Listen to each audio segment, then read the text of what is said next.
Hey everybody, I got a request for a little bit more of an explanation about chromosome and chromatid numbers as you guys do that problem set comparing mitosis and meiosis. So I thought I'd go through and just draw a round of meiosis for you together here, counting the chromosomes and chromatids. So we're going to start with meiosis 1. So before meiosis 1 happens, we're going to have a germline cell go through all of interphase. So it's going to go through G1 phase, S phase, where all its chromosomes are going to get duplicated. So they'll each have sister chromatids within them.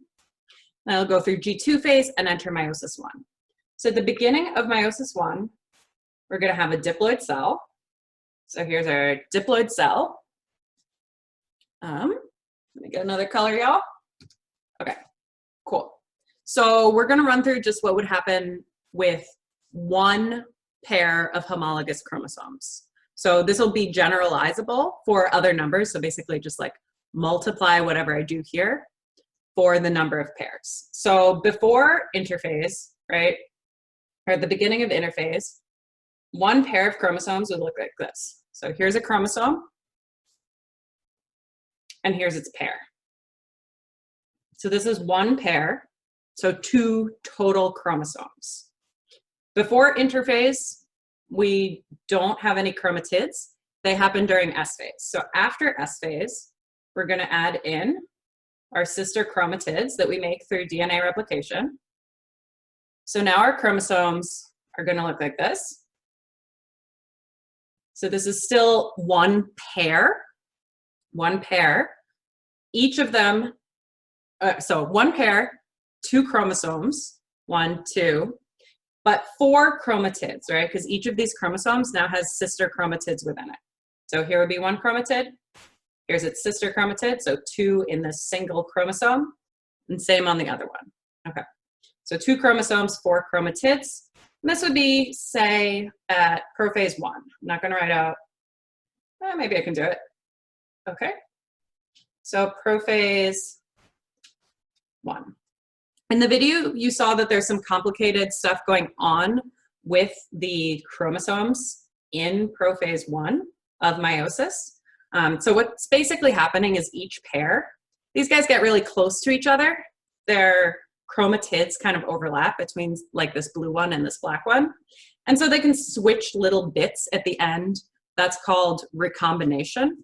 So that's all that is. I'm not going to draw it here, but if you want to understand a little more, I'd go back through the video and play what that looks like again. But that doesn't change the number of chromosomes or chromatids. So 2 chromosomes, 4 chromatids here.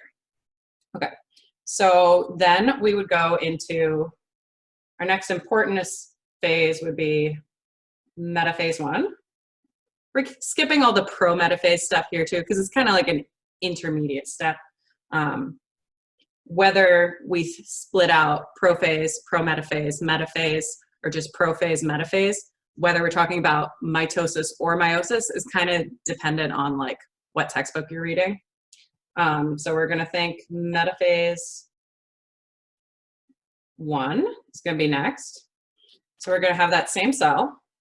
So this is still a diploid cell, and diploid means that we're going to have pairs of homologous chromosomes. So what's happening in metaphase 1, in any type of metaphase, what we have happen is that chromosomes line up like down the center of the cell. So you can think of a dotted line in the center, and we have like a left side and a right side. And in metaphase 1, we're going to have, super importantly, the chromosomes line up in pairs. So if we had drawn this in mitosis, I would have drawn like one chromosome up here and then another one down here. But because we're in meiosis 1, we're going to have one chromosome here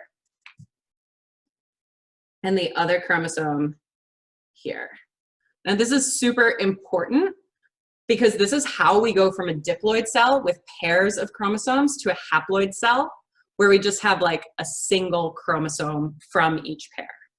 Okay, so metaphase 1, we still have our 2 chromosomes, total 4 chromatids because they still have 2 chromatids within each chromosome. So anaphase 1. We haven't been drawing on the spindle fibers, but we'd have those microtubules, right? Pulling these chromosomes, in this case, to either end of the cell. So we're just going to draw one because we're just drawing our one example pair of chromosomes. So what we have happening is that one chromosome is getting pulled to the left and one chromosome is getting pulled to the right.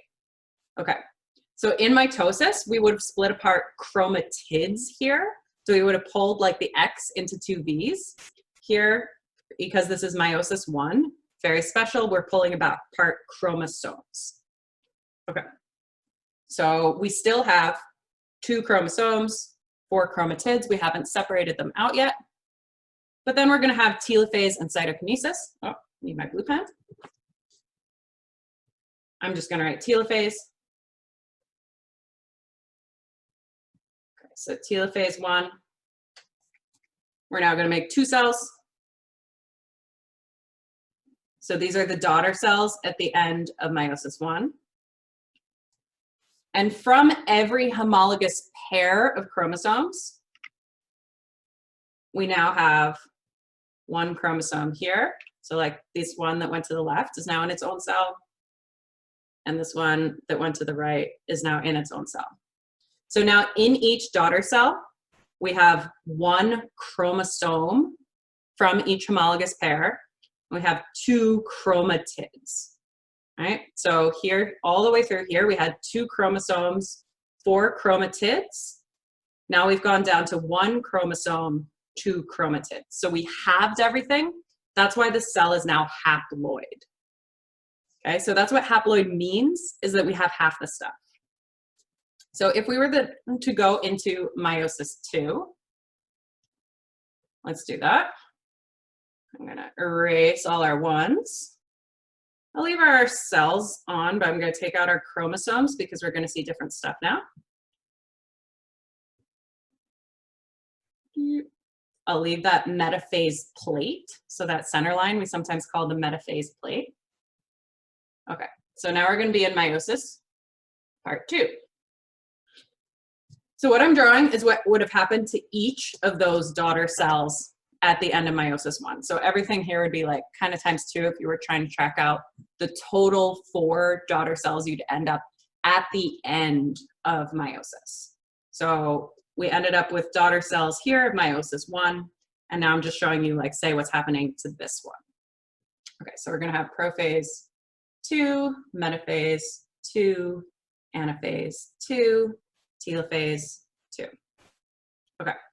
So when we start in prophase 2, we just have that 1 chromosome from each homologous pair has 2 chromatids within it.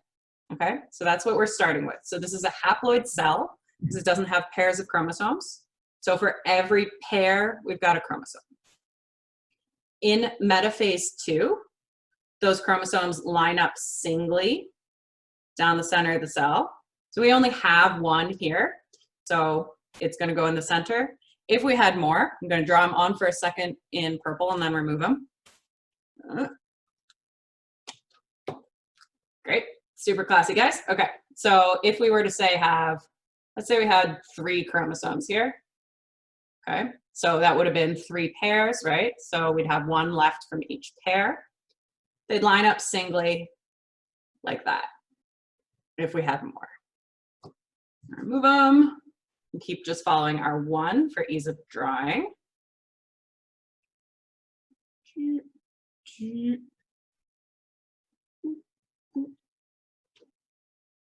Okay.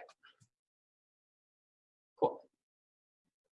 So we had 1 chromosome, 2 chromatids, 1 chromosome, 2 chromatids. And what happens in anaphase 2 is that now we're dividing those chromatids. So this is just what we would have done in mitosis. So like half of this goes to one side and half to the other side, okay? So now we're pulling apart chromatids, okay? So those are 2 chromatids separating. And now in telophase 2, Each of those is going to end up in one cell.